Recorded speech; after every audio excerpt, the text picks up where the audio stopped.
راه وصال. اگر خواهان رب ذوالجلالی و یا که در پی راه وصالی، بیا سوی خدا هر کس که هستی.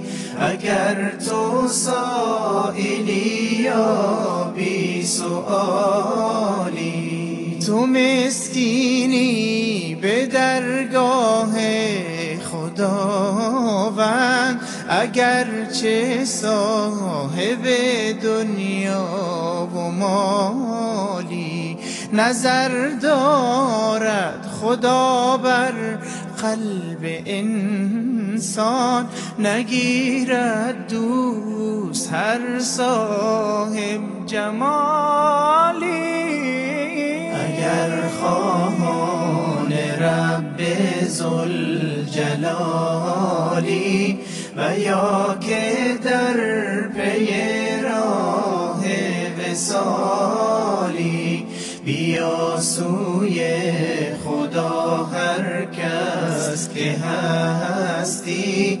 اگر تو سائلی یا بی سؤالی، بیا ای تشنه سوی چشمه دین. اگر تو در پی آب زلالی، بده قربانی از بهر خدایت. اگر خواهان ایمان و کمالی، بیا ای تشنه سوی چشمه دین. اگر تو در پی آب زلالی، بده قربانی از بهر خدایت. اگر خواهان ایمان و کمالی.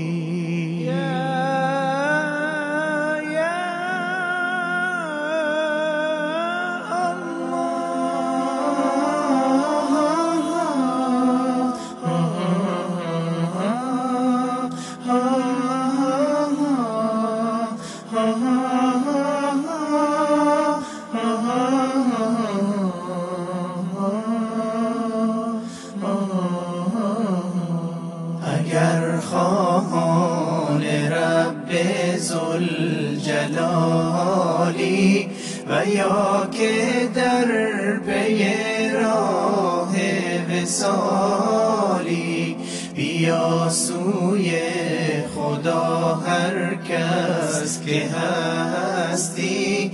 اگر تو سائلی یا بی سؤالی، اگر تو سائلی یا بی سؤالی.